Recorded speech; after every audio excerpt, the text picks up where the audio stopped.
Well, the races are over here in Northfield Park. An okay night.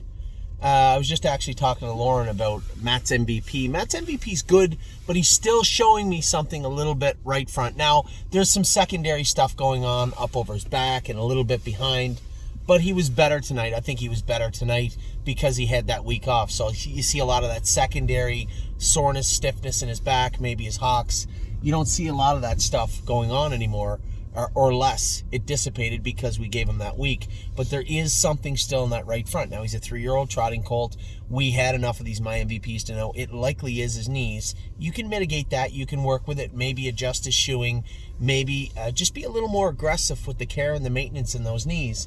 But we do want to get to the bottom of it tomorrow. If it's in his foot, which I really don't think it is, I think there's an easy way to figure out exactly what's going on with him. I'm certain it's only one of two places. It's his foot or his knee. So I think tomorrow I'll have the vet come in and block that right foot and just go out and jog him. Just go out and jog him a little bit. Especially since he raced tonight. If it is his foot, he'll be sound. If it's not his foot, you'll still see a little something there, a little rust on him tomorrow. So, but I can tell you this much, from a horse that was such, let's be honest, he was an extremely ignorant animal when he was 2. The force was strong in that one. And he wanted to do his work tonight. He could have rung the bell at any point in any of the turns, and the further we went, the more he wanted to get at them. He raced very well tonight, so a good job by him, and a great race, to be honest, by Matt's MVP. Then we went to Jekyll and Hyde. He feels like something, Steve and I were talking earlier, but he told me that there was 14 races tonight, not one rail horse on a half-mile track won. I found the rail, there to be a little trough in there, and I could hear the bike rattle sometimes, and usually what that is some of that sandy material settling in the hoof prints along the rail, and the track a little deep. Now, everybody had to race in it, so there's no excuses, but at the same time, we have open-toed shoes on Jekyll and Hyde. Is he getting hold of the track? I think the easiest way to look at that, I think he's a decent little horse. He's better than what he showed tonight. So if it is the shoeing, we can try and correct that. But let's see if it is first. So tomorrow I'd like to scope him, like to take his blood and see if it is mechanical, and if it is, how do we fix it? But let's make sure there's not something else going on there tonight. Maybe his white count was a little high, maybe his AST was a little high. Who knows? But there's an easy way to find out. Maybe bled a little bit. Who knows? I have no idea.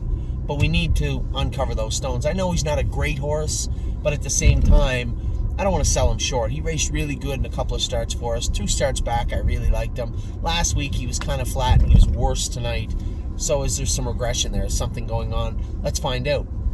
Mama Knows Best raced great again. We had it from the rail. It's always great to leave the rail on a half-mile track, unless you're racing in a night when the half-mile track... What's this guy doing with the high beams in the middle of the city?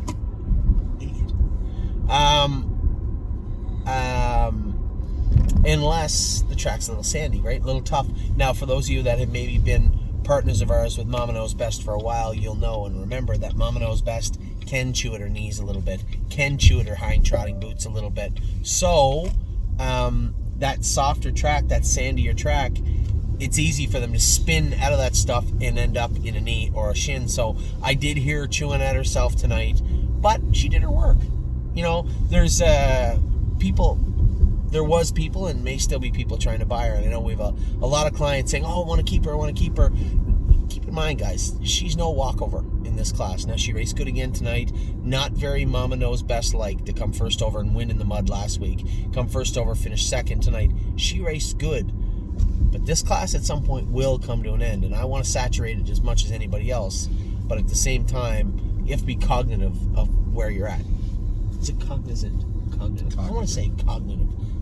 Cognizant. I'm going to Google them both. I'm going to have a million people email me now. Look what I just did. Don't email me. I'm going to look it up. I don't know. You understand what I'm saying. You have to be aware of your surroundings, right? Know your lane, as they say. Stay in your lane. And Mama Knows Best's lane is coming to an end soon. It's not that she's useless in horse racing after she gets out of this class, but she is not worth what she is now if she wins 2 more races. So, I like the filly, or the mare now. She's a 4-year-old. But at the same time, we really have to, as I said, stay in your lane and understand what is going on around us. So more than likely, Mama Knows Best will be sold, I would think. You know, she's worth the money. She's a nice mare. But that particular class, which is a great class, coming to an end at some point in the near future for Mama. And it's not like she's just going to go out and walk over everybody. You know, she won't. She'll do in there. She's competitive in there, and she's a horse to beat in that class if she draws the right crew. You know, she draws in Jekyll's class. She mops the guts out of them. So obviously the race secretary is smart enough to seed the classes, but that will ensure that if there's 2 classes, let's call them A and B, you know, top and bottom, gold and silver, she's going to end up in the gold class of this all the time. So just something to think about, something to understand. I keep telling everybody there's more to, and you guys know this, but I think a lot of you are learning too, and we all have to learn along the way. You know, these classes change. We need to move horses out of Ontario because they weren't getting in when they need to, and that won't stop anytime soon. We're going to have to continue to look for classes, but there is more to horse racing than racing horses, and you have to understand your surroundings, your setting. And that's what we're trying to do with Mama Knows Best and horses like her. So with that, a pretty good night. Yeah, Jekyll was flat. I was a little disappointed, but we'll endeavor to figure out why and continue to move forward. Mama Knows Best raced very well, very focused race for her tonight, so I was very proud of her. And Matt's MVP truly becoming a very versatile, nice little horse to drive, but not without his shortcomings. We're going to try and nip that in the bud right now. Long season ahead for Matt's MVP, and I want to make sure that it's a productive season. So I will talk to you all tomorrow. We have 1 qualifying, 2 schooling, 4 training. There'll be a video coming for you tomorrow, and then Friday, it's the Ontario side of the qualifying day, only they're a little busier. 5 to qualify in Ontario, 2 to school. A big rest of the week coming up for the stable. For those of you following Who's In To Go, Patrick the Piranha is going to make his debut. So is Bolt Power on Saturday, 6-horse field in the Open. The non-winners of 4 for Bolt Power, but both look sharp coming in. So talk to you soon. Take care. I hope you had a great night.